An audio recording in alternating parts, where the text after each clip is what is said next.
Have you ever felt it? That prickle on the back of your neck when you're dead certain you are alone? Reese Miller thought she was escaping the chaos of her life when she pitched her tent deep in the restricted sector of the Blackwood Forest. She thought the silence was peace. She was wrong. The silence was a hunter holding its breath. While she slept, defenseless in the dark, something ancient was circling her campsite. He wasn't just watching her, he was deciding whether to kill her or claim her. This is the story of the night the Alpha King found his prey, and why he never let her leave. The rain in Washington state doesn't wash things clean, it just makes the mud deeper.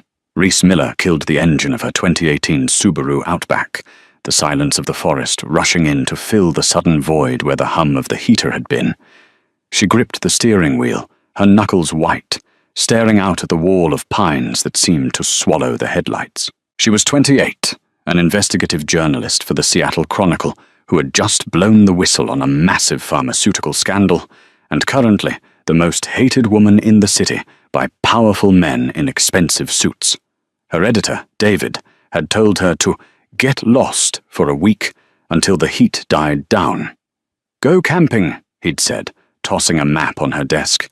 Somewhere with 0 cell service. Don't post on Instagram. Just disappear, Reese. So she had. She drove 4 hours east to Oakhaven, a dying logging town that smelled of wet sawdust and diesel, and then kept driving until the paved roads turned to gravel, and the gravel turned to a rutted dirt track that her GPS refused to acknowledge. She stepped out of the car, her boots sinking into the damp earth. The air here was different, sharper, heavier. It smelled of pine needles and something muskier, like wet fur and ozone. She checked her phone. No service. Perfect. She popped the trunk and grabbed her North Face tent. According to the tattered map she'd bought at a gas station, she was technically trespassing. This was the Blackwood Estate, a privately owned tract of land spanning 10,000 acres that locals whispered about in the diner. Don't go past the red markers, the waitress, an elderly woman named Martha, had warned her while pouring burnt coffee. The Blackwood family doesn't take kindly to strangers, especially not Sidney Blackwood. They say he patrols those woods with dogs that look more like wolves. Reese had laughed it off. She dealt with corrupt senators and mob lawyers. A grumpy landowner didn't scare her. She hiked about a mile from her car, finding a clearing near a rushing stream. It was beautiful in a savage, untouched way. By the time she had the tent pitched and a small fire crackling, using illegal firewood she gathered nearby, night had fallen like a guillotine. She sat by the fire, nursing a tin cup of whiskey, trying to drown out the noise in her head, the threats, the legal notices, the breakup with her fiancé, Greg, who couldn't handle the intensity of her career. Here, alone, she felt small. Then the woods went silent. It wasn't a gradual quiet. It was instant. The crickets stopped. The wind died. Even the stream seemed to hush. Reese froze, the cup halfway to her mouth. She was a city girl, but instinct is universal. Something was here. Snap! A twig broke. Not a small snap, but the heavy crunch of weight on wood. It came from the darkness directly behind her. Reese slowly set the cup down and reached for the bear spray she'd clipped to her belt. She stood up, turning towards the tree line, her heart hammering against her ribs like a trapped bird. "Hello?" she called out. Her voice sounded pathetic in the vastness. "I have pepper spray and a satellite phone." The lie slipped out easily. Nothing but darkness. She backed toward her tent, unzipping the fly with trembling hands. She scrambled inside, zipping it shut as if a layer of thin nylon could protect her from whatever was out there. She lay on top of her sleeping bag, the bear spray clutched in her hand, listening. Heavy footsteps. Thump, thump, thump. They were slow, deliberate. They circled the tent. This wasn't a deer. It wasn't a bear. Bears shuffled. This was a prowl. A shadow fell across the tent wall, illuminated by the dying embers of her fire. It was massive, the silhouette of a head, broad, powerful, with pointed ears, pressed against the fabric, inches from her face. Reese held her breath, tears stinging her eyes. She could hear the creature breathing, a low, wet rasp. A deep rumble started in its chest, vibrating through the ground and into her bones. It wasn't a growl, it was a purr, a dark, possessive sound. She squeezed her eyes shut, waiting for the claws to tear through. Please, God, not like this. The shadow lingered for what felt like hours. Then the nose pressed harder against the nylon, inhaling deeply, sniffing her scent. Rhys let out a whimper she couldn't suppress. The sniffing stopped. The creature exhaled a huff of hot air, and then the shadow pulled away. The footsteps retreated, fading into the forest. Rhys didn't sleep.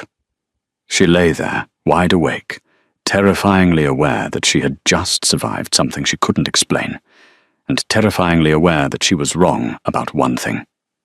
She wasn't alone. Morning broke with a deceptively cheerful sunlight filtering through the canopy.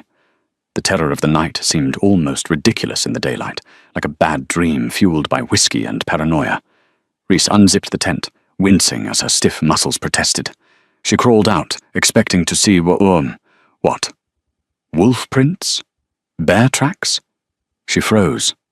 Surrounding her tent, drawn in the dirt with terrifying precision, was a perfect circle, a line dragged by a heavy claw or a stick. It was a boundary, a mark. "What on earth?"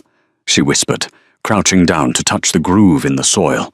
"You have 10 minutes to pack your Shasterisket and get off my land."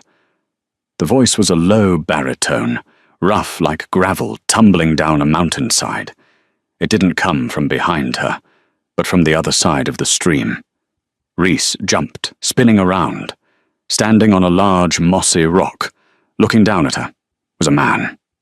He was huge, easily 6'4", with shoulders that strained the fabric of his dark grey flannel shirt. He wore worn Carhartt pants tucked into heavy logger boots.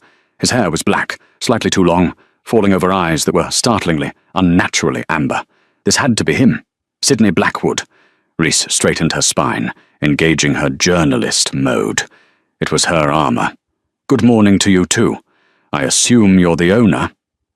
"I'm the man deciding whether to call the sheriff or just let the dogs handle it," Sidney said. He didn't shout. He didn't have to. He projected an aura of absolute authority that made Rhys's stomach do a traitorous flip. He jumped down from the rock, clearing the stream in one effortless leap that no human of his size should be capable of. He landed silently 3 feet from her.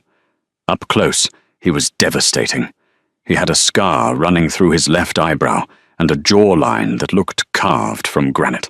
But it was the smell that hit her, rain, pine, and musk, the exact scent from the creature last night. "I'm Rhys Miller," she said, holding her ground, though every instinct screamed predator. "I got lost. My GPS went haywire. I didn't see any signs. You passed 3 no trespassing signs, and a gate that was locked," Sidney said, stepping into her personal space. He looked down at her, his amber eyes narrowing as he inhaled slightly. His gaze dropped to her neck, where her pulse was visibly fluttering. "You picked the worst place in Washington to get lost, Rhys Miller." "I can leave," she said, crossing her arms. "I just need to pack my gear." "You have 5 minutes now," he said. He looked around her campsite, his eyes lingering on the circle in the dirt. His expression shifted, a flash of confusion, then something darker. Recognition? "Did you do that?" Rhys asked, pointing at the circle. "Trying to scare me?" Sidney looked at the circle, then back at her. The hostility in his face cracked for a split second, replaced by a strange intensity. "No," he said quietly. "I didn't do that." "Then who did?" "Something that knows you're here now," Sidney said. He grabbed her arm, or one on your arm. His grip was iron-hard and burning hot, even through her jacket. "Leave the tent. Leave the gear. Get to your car. Now!" "Excuse me? That's a $600 tent." Rhys pulled her arm back. "I am not leaving my equipment because you're trying to intimidate me with some Blair Witch spooky stories," Sidney growled. It was a low rumble in his chest that sounded identical to the sound from the night before. Rhys's eyes widened. "Listen to me," Sidney said, leaning in, his face inches from hers. "You are in the middle of a territory war. I came out here to chase off a rogue, and instead I found you sleeping like a buffet dinner in the middle of a kill zone. If I hadn't stayed and watched you all night, you wouldn't be standing here arguing with me. Rhys blinked. You watched me? I stood guard, he corrected, his voice rough. Now, are you going to walk to your car, or do I have to throw you over my shoulder and carry you? Before Rhys could answer, and she had a very biting answer prepared, a howl ripped through the air. It wasn't distant. It was close, maybe 200 yards away, and it was answered by another howl from the west, and another from the east. Sidney's face went rigid. The amber in his eyes seemed to flare. He swore loudly, a string of curses that would make a sailor blush. Too late, he snarled. He grabbed Rhys's hand, lacing his fingers through hers with a familiarity that was shocking. Run. What? Why? Because they found your scent, Sidney said, pulling her towards the dense thicket, away from her car. And they aren't as polite as I am. My car is that way, she screamed, stumbling as he dragged her into the underbrush. They're waiting by your car, Rhys, Sidney roared, looking back at her. We have to get to the cabin. Move! Rhys Miller had spent her life chasing stories, looking for the truth. As she sprinted through the ferns, her hand locked in the crushing grip of a man she'd met 3 minutes ago, hearing the crashing of heavy bodies in the brush behind them, she realized she had just become the story. The forest was no longer a place of beauty. It was an obstacle course designed to kill. Rhys's lungs burned as if she'd inhaled broken glass. The underbrush tore at her jeans and whipped her face, leaving stinging welts. But Sidney Blackwood didn't slow down. He moved through the chaotic terrain with fluid, terrifying grace, pulling her along like she weighed nothing. Sidney, stop! Rhys gasped, her boot catching on a slick root. She went down hard, her knees slamming into the mud. I can't keep this pace. Sidney stopped instantly. He didn't look winded. He wasn't even sweating. He crouched beside her, his amber eyes scanning the tree line behind them with a predator's intensity. The rain had started again, a cold, miserable drizzle that plastered Rhys's hair to her skull. They are tracking the blood, Sidney muttered, more to himself than her. What blood? I'm not bleeding, Rhys argued, checking her arms. Not yours. Mine, Sidney said grimly. He turned his head, and Rhys saw it for the first time. 3 deep, jagged claw marks raking down the side of his neck, oozing dark blood onto his flannel collar.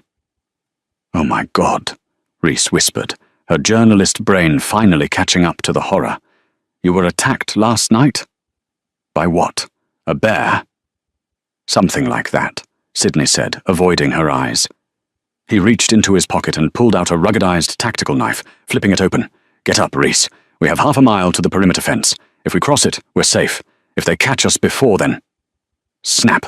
The sound came from the left this time. Close. Sidney moved so fast he was a blur. He shoved Rhys behind him, placing his massive body between her and the brush. A low, guttural growl vibrated through the air, a sound too deep for a coyote, too aggressive for a dog. From the ferns, a grey wolf emerged. It was enormous, the size of a Great Dane, with matted fur and eyes that burned with a manic, yellow intelligence. It didn't look like a wild animal. It looked like a soldier. Rhys scrambled backward, her hand fumbling for the pepper spray she had dropped miles back. Sidney, that's a wolf. Stay down, Sidney commanded. His voice dropped an octave, resonating with that strange, commanding power she'd heard earlier. Go home, Rooker. You're crossing a line you can't uncross. Rhys blinked. He was talking to it. The wolf, Rooker, snarled, baring teeth that looked like serrated daggers. It lunged. Rhys screamed. Sidney didn't use the knife. He met the beast mid-air, catching the wolf by the throat with his bare hand. The impact sounded like a car crash.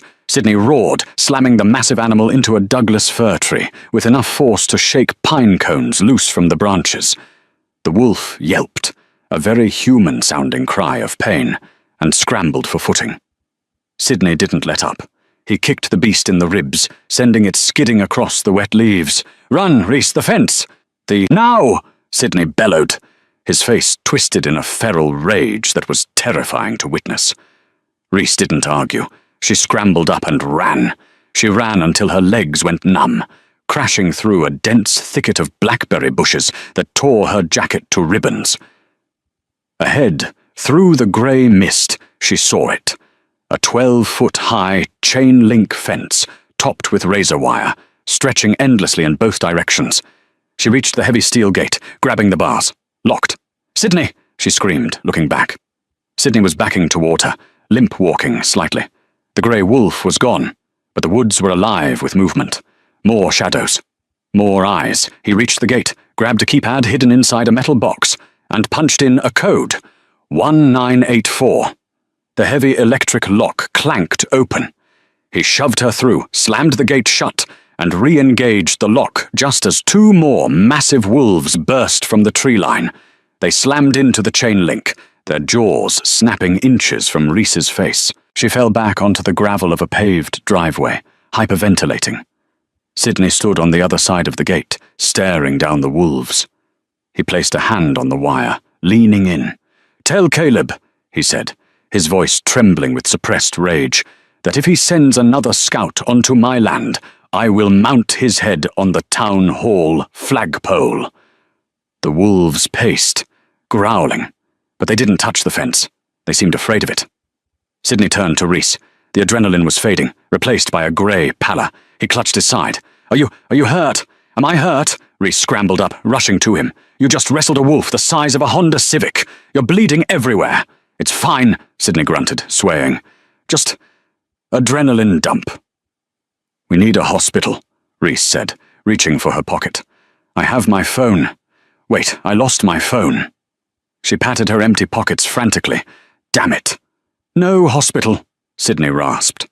He leaned heavily on her, his weight immense. "My house, up the drive. Do not call the police." "Sydney, you need a doctor." "I said no," he snapped, his amber eyes flashing. "You take me to a hospital, and the people chasing us will finish the job before I even see a triage nurse. Get me to the house." Rhys looked at the man leaning on her. A stranger, a madman, a savior. She looked back at the wolves pacing behind the fence. "Fine," she said, wrapping her arm around his waist to support him. "But if you die on me, I'm writing a scathing obituary." The cabin Sydney had mentioned was a lie. It was a fortress. At the end of the long, winding driveway stood a sprawling structure of timber, stone, and glass that looked like it belonged on the cover of Architectural Digest, if the magazine had a survivalist billionaire edition. It was built into the side of the mountain, overlooking the valley. There were cameras everywhere. The windows were tinted dark. Rhys struggled to get Sydney up the front steps. He was losing consciousness, his skin burning hot to the touch, a fever that had come on in minutes. "Key, under the mat," Sydney mumbled, his head lolling. "Cliché," Rhys muttered, breathless, kicking the mat aside to find a heavy brass key. She unlocked the massive oak door and practically dragged him inside. The interior was masculine and expensive. Leather furniture, a fireplace big enough to roast a pig in, and walls lined with bookshelves. But Rhys didn't have time to admire the decor. She dumped Sydney onto the oversized leather sofa. "First aid kit?" she demanded. "Kitchen. Under the sink," Sydney groaned, clutching his side. Rhys ran to the kitchen.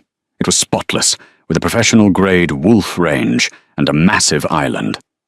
She found a plastic tackle box marked with a red cross under the sink. It wasn't a standard kit. It was a trauma bag. Suture kits, clotting agents, scalpels. Who is this guy? She wondered as she ran back to the living room. Sydney had stripped off his flannel shirt. Rhys froze mid-step. His torso was a map of violence. Old scars, silver and jagged, crisscrossed his tanned skin. But fresh wounds from the fight were already changing. The claw marks on his neck had stopped bleeding. The skin was knitting together before her eyes, visible steam rising from the wounds. Rhys dropped the first aid kit. The plastic box hit the hardwood floor with a loud crack. Sydney opened his eyes. The amber was glowing now, luminescent in the dim light of the room. He looked at her, seeing the terror and confusion on her face. "I told you," he whispered, his voice hoarse. "You picked the wrong place to camp." "What are you?" Rhys asked, her voice shaking. She backed away until her legs hit the coffee table. Humans don't heal like that. That is impossible. Sidney sat up slowly, wincing. The worst of the wound was already a pink scar. He looked exhausted, but not dying. I'm not going to hurt you, Rhys. That's not an answer, Rhys yelled, her investigative instincts overriding her fear. I saw you throw a 200-pound animal against a tree. I saw you heal in seconds. I'm a journalist, Sidney. I deal in facts. And the fact is, you are a biological impossibility. Sidney sighed, scrubbing a hand over his face. He stood up. Rhys flinched, but he just walked to a liquor cabinet and poured 2 glasses of amber liquid. He held one out to her. Drink, it's Macallan 18. It helps. Rhys stared at the glass, then at him. She snatched it and downed the whiskey in one burn. Talk, now. Sidney took a sip, leaning against the stone fireplace. Have you ever heard of the Lycaon mutation? The what? No. Is that a disease? It's a genetic anomaly.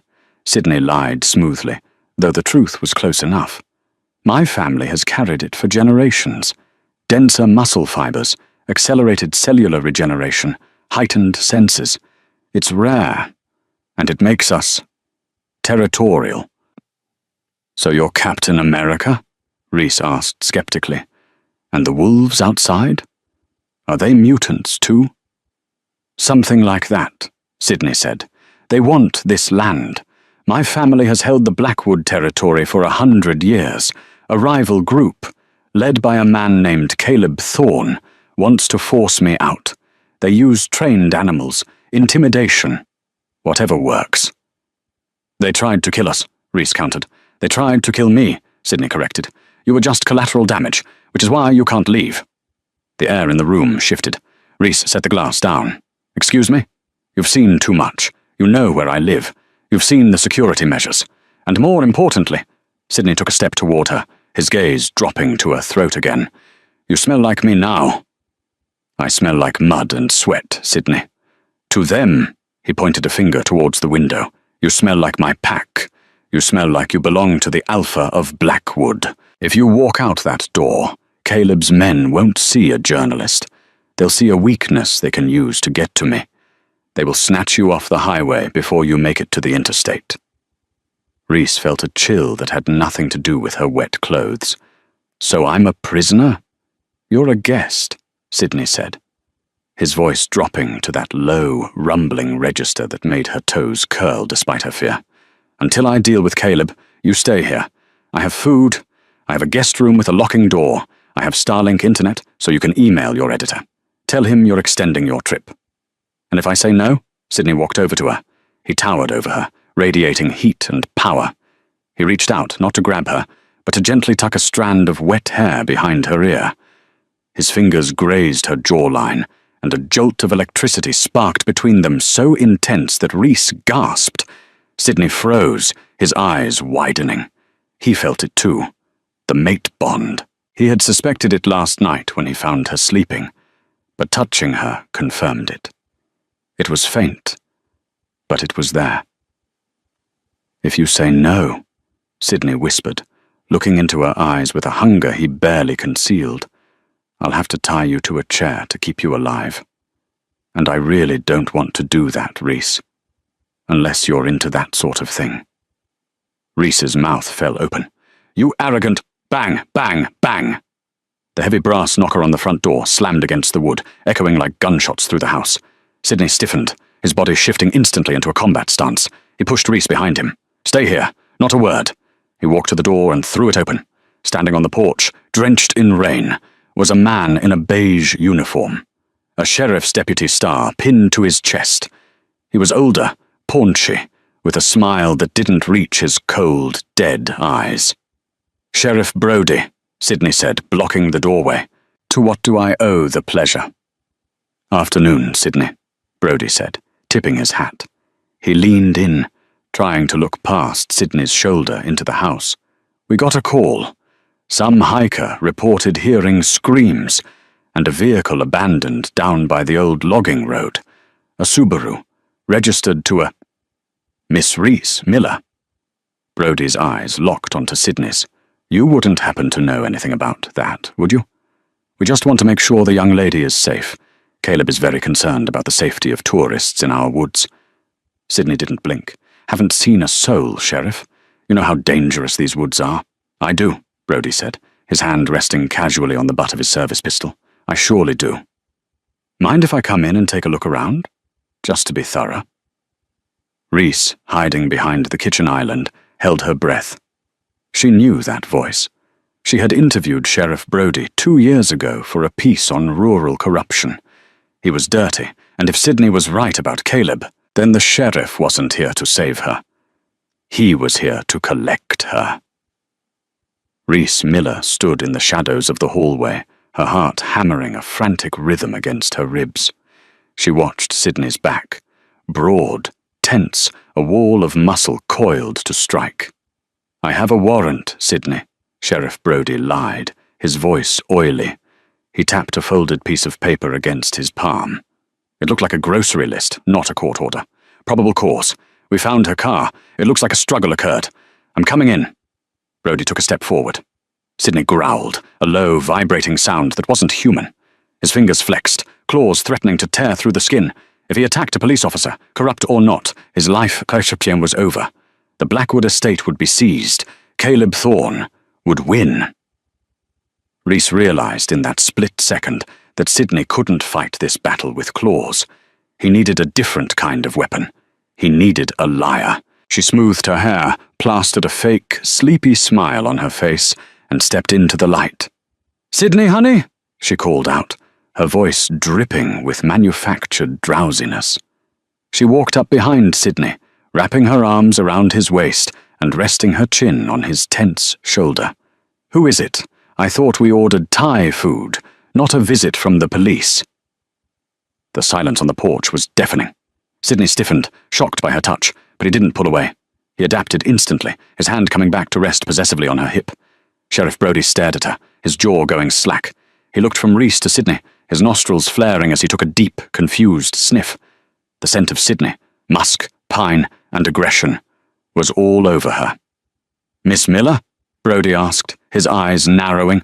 "You're here? Voluntarily?" "Of course I am," Reese said, stepping around Sidney to lean against the doorframe, crossing her arms. She looked every inch the annoyed girlfriend interrupted during a private moment. "I'm sorry. Is it a crime to go camping with my boyfriend without checking in with the local precinct? Sidney told me Oakhaven was nosy, but this is ridiculous." "Boyfriend?" Brody repeated, skepticism dripping from the word. "We have reports you were camping alone, in a restricted sector." "We roleplay," Reese said deadpan, looking Brody straight in the eye. "I hike in, he hunts me. It's a game, a private one. And frankly, Sheriff, you're killing the mood." Sidney coughed to cover a noise that might have been a laugh or a choke of surprise. Brody's face turned a mottled shade of red. He looked at Sidney, then at Reese. He knew they were lying. He knew Caleb Thorne had sent men to kill her in the woods, but he couldn't prove it. Not with her standing here, unharmed, claiming to be Sidney's lover. "Well," Brody said, tipping his hat back, his eyes cold and dead. "I see. My mistake. Just be careful, Miss Miller. Accidents happen in these woods. People trip, guns go off, bears get hungry." "I feel very safe with Sidney," Reese said, her voice dropping. "He's very protective." Brody sneered. "Have a good night, folks. Tell Caleb I said hello when you see him, Sidney." "Get off my porch, Brody," Sidney warned, his voice like grinding stones. The sheriff turned and walked back to his cruiser. He didn't turn on the siren. He just drove away, the red taillights disappearing into the rainy gloom. Sidney slammed the door and locked the deadbolt. He leaned his forehead against the wood, exhaling a long, shaky breath. Then he turned to Reese. The amber in his eyes was blazing. "You," he said, pointing a finger at her, "are insane. We role-play? Really?" "It worked, didn't it?" Reese walked past him into the kitchen, her knees suddenly shaking now that the adrenaline was fading. She poured herself another whiskey. "He was going to come in. You were going to attack him. And then you'd be in a cage or a morgue." Sidney followed her. You put yourself in the crosshairs. Brody isn't just a dirty cop. He works for the Throne Pack. Now he knows exactly who you are and where you are." "He already knew," Rhys snapped, slamming the glass down. "Sydney, stop treating me like a damsel. I'm an investigative journalist. I know how to handle bullies. Now tell me the truth. Not the mutant story, the real story. Why does Caleb Thorne want this land so badly he's willing to kill for it?" Sydney looked at her, really looked at her, for the first time. He saw the intelligence in her eyes, the stubborn set of her jaw. He realized the mate bond hadn't just picked her for her scent. It had picked her because she had a spine of steel. "Follow me," Sydney said. He led her down a hallway to a heavy steel door. He unlocked it with a thumbprint scanner. Inside was a war room. Monitors covered one wall, showing live feeds of the forest. Maps were spread across a large table. "Caleb doesn't want the land for the timber," Sydney said, walking to the table and tapping a map of Sector 4, where Rhys had been camping. "He wants what's underneath it." Rhys leaned in. "Minerals? Gold?" "Lithium," Sydney said. "A massive deposit, worth billions. But the deposit sits directly under the sacred grove, the breeding grounds for the local wolf population. My pack." "Your pack," Rhys corrected, looking at the map. "You mean the wolves I saw? The ones you protect?" "We are the guardians of this forest," Sydney said. "My family has been for 300 years. We aren't just mutants, Rhys. We are shifters, werewolves, whatever you want to call us. We keep the balance. Caleb is an alpha from a rival pack in Montana. He doesn't care about the balance. He sold out to a mining conglomerate called Ridley Vance Corp. He promised them he could secure the land rights." Rhys's eyes widened. "Ridley Vance? I investigated them last year. They're ruthless. They hire mercenaries to clear villages in South America." "Exactly," Sydney said grimly. "Caleb promised them the land, but he can't sell it unless I'm dead. As long as a Blackwood draws breath, the title stays with me." "So he sent those wolves to kill you," Rhys whispered. "And now you're here," Sydney said, stepping closer to her. The tension in the room shifted from political to personal. "And because you stood up for me, because you smell like me, the bond has settled." "The bond?" Rhys stepped back, hitting the edge of the table. "You mentioned that before. What is it?" "It's biological," Sydney said, his voice dropping. He placed his hands on the table on either side of her, trapping her.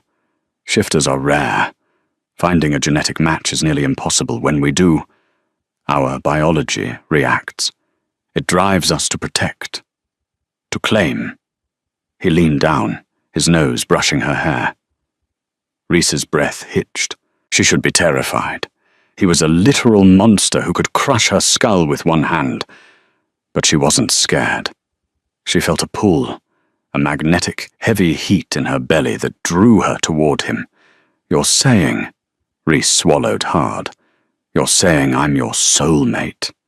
"I'm saying," Sydney whispered, his lips hovering inches from hers, "that right now, every cell in my body is screaming at me to tear this house down to keep you safe, and if Caleb touches you, I will burn this entire mountain to the ground." The lights went out. The darkness was absolute. The hum of the refrigerator died. The security monitors on the wall blinked into blackness. "Get down!" Sydney hissed. He didn't wait for her to comply.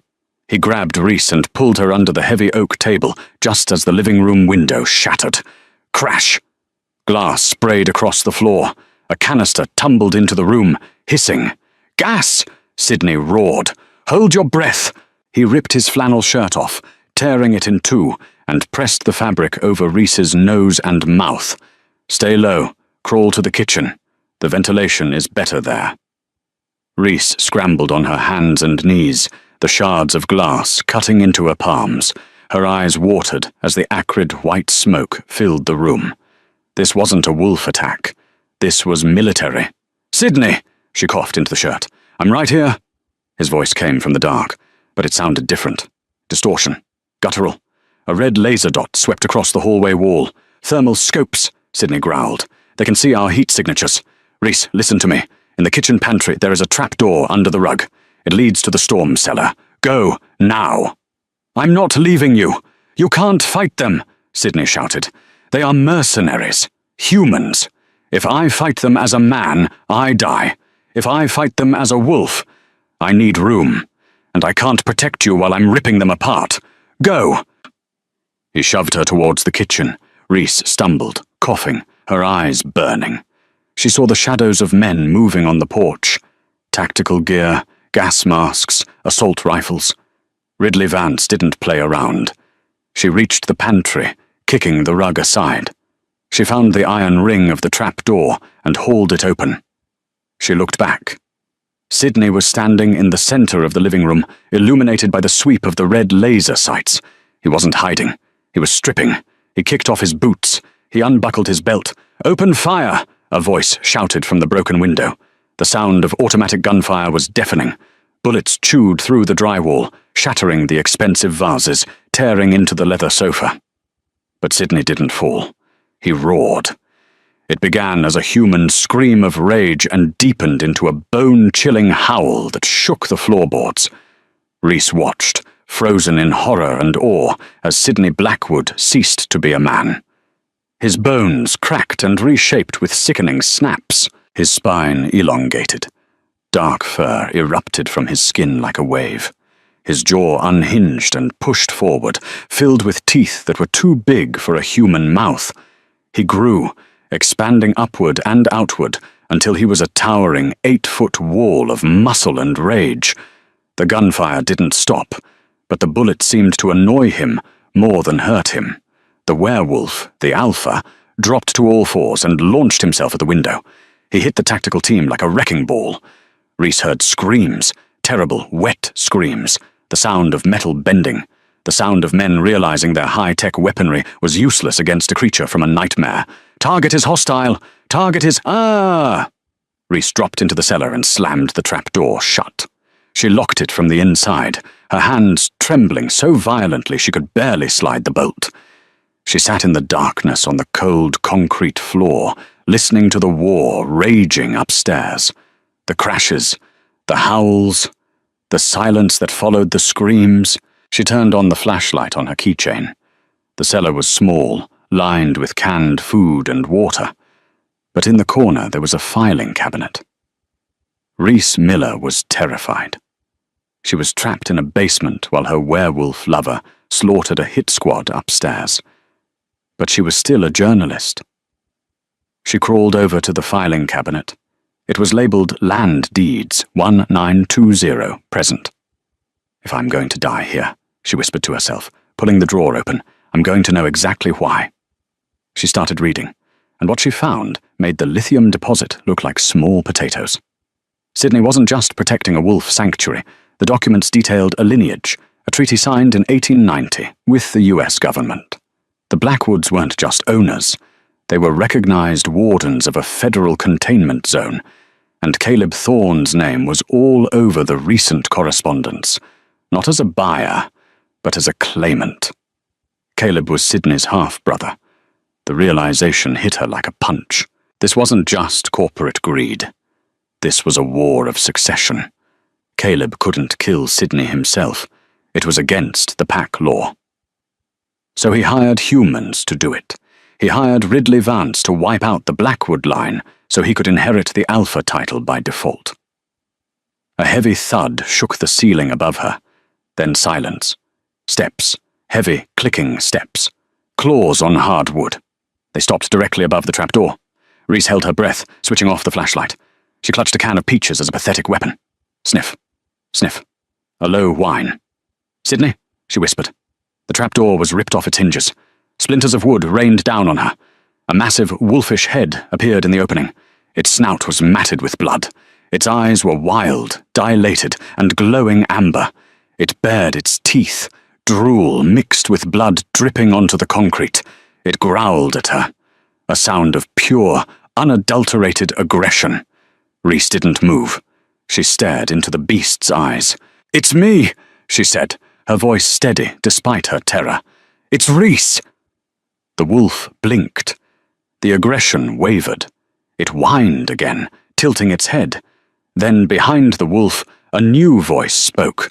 Smooth, cold, human. "Down, boy." The wolf was kicked aside, yelping as it crashed into the kitchen cabinets. A man stepped into the opening, looking down at Rhys. He was handsome, wearing a bespoke suit that looked out of place amidst the carnage. He held a high-powered tranquilizer rifle. "Hello, Rhys," Caleb Thorne said, smiling. "I've been dying to meet the woman who made my brother forget his training. Be a dear and come out. The helicopter is waiting." Rhys Miller did not scream. She didn't beg. She stared up at Caleb, the man in the bespoke suit who held a tranquilizer rifle with the casual ease of a golfer holding a putter. Beside him, Sydney, the massive, terrifying wolf, lay panting heavily on the kitchen floor, his limbs twitching as the potent neurotoxin fought against his accelerated metabolism. "Get up, Rhys," Caleb said, gesturing with the barrel of the gun. "The chopper is burning fuel, and I have a board meeting in Tokyo tomorrow. Let's not drag this out." Rhys climbed out of the cellar, dusting off her jeans. She gripped the file folder she had found in the cabinet, tight against her chest. She looked at Sydney. The wolf's amber eyes were open, glassy, and filled with helpless rage. He let out a low, broken whine. "Don't worry about him," Caleb said, stepping over his brother's massive paw. "He's tough. He'll wake up in an hour. By then, we'll be halfway to Montana, and he'll receive a call. If he wants to see you alive again, he'll sign over the Blackwood deed and abdicate the Alpha title. Simple." "It's not simple," Rhys said, her voice surprisingly steady. She held up the file. "I know about the Treaty of 1890, Caleb. I know you can't just take the land. You need a blood heir, or you need Sydney to die without one." Caleb paused. A flicker of annoyance crossed his handsome face. "You're smarter than the usual hikers we get up here. Shame. Intelligence makes you dangerous."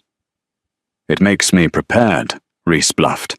"I emailed the files while I was in the cellar. I sent photos of these deeds to my editor at the Chronicle and to the FBI's Environmental Crimes Division. If I don't check in within 2 hours, the story goes live. The illegal mining, the bribery, the sheriff, everything." It was a lie. The cellar had 0 signal, but Caleb didn't know that. Caleb's smile faltered. He glanced at his wristwatch, then at the shattered window where the rain was pouring in. "You're lying. That cellar is a Faraday cage. Sydney built it to hide during his episodes. There's no signal down there." He lunged for her, grabbing her arm. "Nice try, sweetheart." Rhys reacted on instinct. She didn't pull away.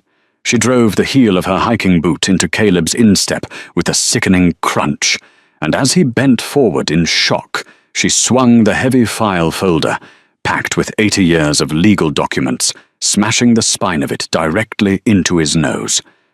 Caleb shouted, stumbling back, blood spraying from his broken nose. He dropped the tranquilizer rifle. "Sydney!" Rhys screamed, diving for the gun. "Wake up!" The sound of her voice, panicked but fierce, seemed to cut through the fog in the Alpha's brain. The massive black wolf convulsed. A tremor ran through its body. The drug was strong, but the instinct to protect a mate was stronger. It was primal. It was ancient. Sydney let out a roar that shook the light fixtures. He forced himself up on trembling legs, his claws gouging deep grooves into the hardwood floor. Caleb wiped the blood from his face, his eyes flashing a demonic red, the sign of a shifter losing control. "Phew, you stupid girl," he hissed. "You want to see a monster? Fine." Caleb didn't have time to shift fully. He partially transformed, his face elongating, teeth sharpening into needles, his fingernails lengthening into black talons. He charged at Rhys, ready to tear her throat out. Rhys raised the tranquilizer rifle. She had never fired a gun in her life. She didn't aim. She just pulled the trigger. Thwip! The dart hit Caleb in the shoulder. He didn't stop. The adrenaline of the shift burned through the drug instantly. He backhanded Rhys, sending her flying across the kitchen. She hit the granite island hard, ribs cracking, and slumped to the floor, gasping for air. Caleb loomed over her, raising a clawed hand for the killing blow. "Say goodbye, Rhys." Crunch. A blur of black fur slammed into Caleb from the side. Sydney had arrived. The fight that followed was not a martial arts movie. It was a brawl of titans. The two brothers crashed through the kitchen island, shattering granite and sending appliances flying. They rolled into the living room, a tangle of fur, claws, and teeth. Sydney was bigger, but he was drugged. Caleb was faster, vicious, fighting dirty. He bit deep into Sydney's shoulder, aiming for the jugular. Sydney howled, thrashing, slamming Caleb into the stone fireplace with enough force to crack the masonry. Reese dragged herself up. Her side was on fire.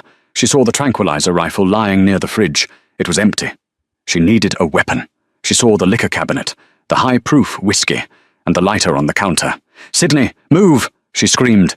She grabbed a bottle of 151 proof rum, stuffed a dish rag into the neck, and flicked the lighter. Sydney, hearing her voice, kicked Caleb off him and scrambled backward, shaking his massive head to clear the dizziness. Caleb stood up, blood pouring from his snout, laughing. "You can't beat me, brother. I have the Ridley Corp behind me. I have an army." "You have nothing," Reese said. She threw the bottle. It smashed at Caleb's feet.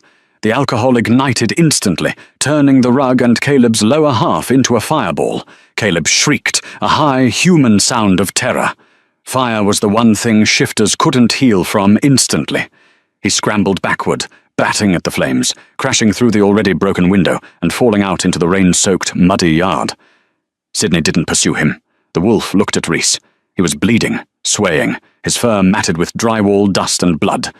He took a step toward her and collapsed, his form shimmering and shrinking until Sydney, the man, lay naked and unconscious on the ruined floor. 3 months later. The coffee shop in downtown Seattle was buzzing. Reese sat by the window, typing on her laptop. The headline on her screen read, "Ridley Corp CEO indicted in land grab scandal. Sheriff Brody testifies in plea deal." She had written the story of the century. Well, most of it. She had left out the wolves, she had left out the claws. In her article, Sydney Blackwood was an eccentric recluse and environmentalist who had been targeted by corporate mercenaries. Caleb was a disgruntled relative who had started a fire that went wrong. The official story was that Caleb had died of his injuries in the hospital. The truth was darker. The Pack Council, a group of scary old men in suits who had visited the hospital, had handled Caleb. He was serving a life sentence in a maximum security prison specifically designed for their kind in the Alaskan tundra. "Is that the final draft?" Reese looked up. Sydney stood there, holding 2 lattes. He wore a crisp, button-down shirt and jeans, looking less like a mountain savage and more like a GQ model. The scar on his neck was gone. "It is," Reese said, taking the coffee. "My editor loves it. He thinks I'm going to win a Pulitzer." Sydney sat down opposite her. He looked at the bustling city street, then back at her. "You know, the offer still stands." "Which offer?" Reese teased. "The one where I move into a half-destroyed mansion in the woods? Or the one where I become the Luna of a werewolf pack?" "Both," Sydney grinned. "The contractors finished the kitchen yesterday. And the pack, they're asking when you're coming home. They like you more than they like me. They think you're the only one who can keep me in line." Reese looked at her laptop. She looked at the city she had called home for 10 years. Then she looked at the man who had watched over her while she slept in the dark. The man who had torn the world apart to keep her safe. She felt that pull again, the magnetic heat, the bond. She closed the laptop. "I have one condition," Reese said. "Name it." "I get to drive, and we are stopping for a real tent. No more sleeping on the ground." Sydney reached across the table and took her hand. His grip was warm, solid, and forever. "Deal," the Alpha King said. "Let's go home." And that, my friends, is why you never ignore the no trespassing signs in the Pacific Northwest. Reese Miller went looking for a quiet weekend and ended up finding a destiny she never expected. It just goes to show that sometimes the scariest things in the dark aren't there to hurt you. They're there to protect you. I hope you enjoyed She Slept Alone in the Forest. If this story had you on the edge of your seat, please smash that like button. It really helps the channel grow and tells me you want more supernatural romance thrillers like this one. Don't forget to subscribe and hit the bell notification so you never miss a new story. I post new videos every week. Let me know in the comments, would you have stayed with the Alpha, or would you have run back to the city? Thanks for watching, and I'll see you in the next video.